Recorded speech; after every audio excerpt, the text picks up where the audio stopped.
Нынешний кроссовер Aita M7, известный за пределами Китая как Ceres M7, появился всего 3 года назад. Но на китайском рынке конкуренция настолько жесткая, что жизненные циклы моделей здесь сокращены до минимума. Поэтому Ceres и Huawei, владельцы бренда Aita, не стали долго возиться с рестайлингом и сразу подготовили M7 второго поколения. Автомобили, созданные в сотрудничестве с Huawei, предлагают как версии с увеличенным запасом хода, так и полностью электрические, и новый M7 не стал исключением. Доступны варианты с задним или полным приводом, что добавляет универсальности для разных стилей вождения. Салон новинки предлагает 3 монитора на центральной консоли, передние кресла с функцией невесомости и щедрое использование деревянной отделки создают ощущение премиальности и технологичности одновременно. Официальный старт продаж на китайском рынке запланирован на 23 сентября.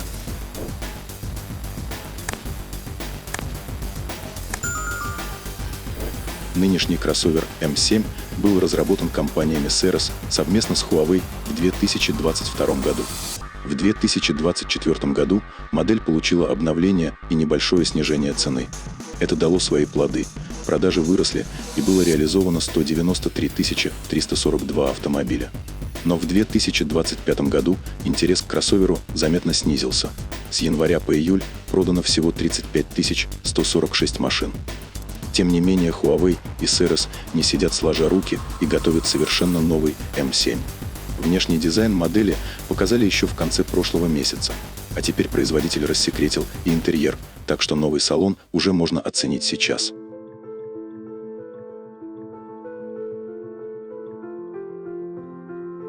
Салон нового кроссовера может быть организован в 2 или 3 ряда сидений, на 5 или 6 пассажиров соответственно. Центральная консоль полностью переработана и теперь оснащена 3 экранами. Основной сенсорный дисплей имеет диагональ 16,1 дюйм, а приборная панель и экран переднего пассажира по 8,8 дюйма. Информационно-развлекательная система построена на Harmony OS от Huawei и поддерживает все современные сервисы компании, включая голосового помощника с искусственным интеллектом и единый аккаунт. Любители технологий точно оценят 70-дюймовый проекционный дисплей с дополненной реальностью. В салоне почти нет физических кнопок. Все управление ведется с помощью голосовых команд и сенсорных экранов. Для пассажиров заднего ряда предусмотрены удобные складные столики, мини-холодильник и потолочный экран. Полный набор для комфортного времяпрепровождения.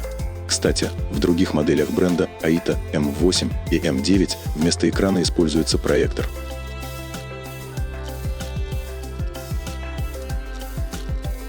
Зеркала заднего вида здесь уже не классические. Вместо привычного стекла они транслируют картинку с камеры.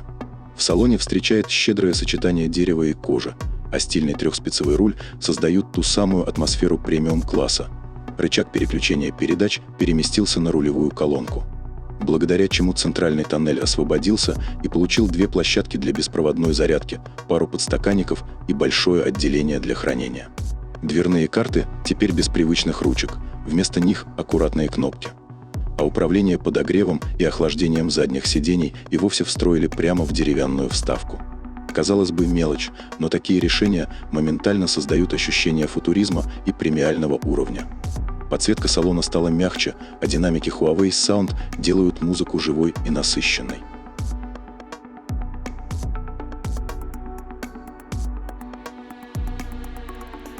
Багажник у 5-местной версии впечатляет – от 850 до 2145 литров, так что можно смело возить все, что угодно, от походного снаряжения до крупногабаритных покупок. В 3-рядной версии, правда, приходится немного ужаться. За спинками 3-го ряда остается всего 312 литров, но если сложить 3-й ряд, уже приличные 1136 литров. У электрической версии фронтальный багажник на 150 литров для разных мелочей. Как мы говорили ранее, M7 можно выбрать между 2 вариантами. Электромобиль с увеличенным запасом хода, где небольшой бензиновый двигатель работает только как генератор для подзарядки батареи, или полностью электрический вариант. В первом случае автомобиль оснащен 1,5-литровым турбомотором на 160 сил. Заднеприводный электромотор развивает 309 сил и 360 ньютон-метра, разгоняет автомобиль массой 2385 килограммов до сотни за 7,2 секунды. А если хочется серьезного драйва, двухмоторный полноприводный М7 добавляет к передним колесам еще 224 силы. В сумме получаем 533 лошадиных сил и 660 ньютон-метра. А снаряженная масса достигает 2475 килограммов. Такой кроссовер разгоняется до первой сотни за 4,8 секунды. Вариант с увеличенным запасом хода предлагается с двумя аккумуляторами на 37 и 53 кВт-часа. Точный запас хода на чистой электротяге пока неизвестен. Но у модели М8 с такими же батареями он составляет около 160 или 235 км по циклу WLTP, так что можно ожидать примерно такие же результаты. Общая дальность с учетом подзарядки от ДВС у самой дальнобойной версии достигает около 1500 км. Максимальная скорость гибридов ограничена 190 км в час, а поддержка быстрой зарядки мощностью 200 кВт позволяет восполнить батарею с 20 до 80% за 18 минут. У чистой электрической версии будут те же варианты привода и идентичные электродвигатели, что и у версии с увеличенным запасом хода. Отличие – батарея от Kettle емкостью 100 кВт-часа, которая обеспечивает запас хода до 700 км в заднеприводном исполнении. Остальные характеристики производитель пока не раскрывает, так что придется немного подождать.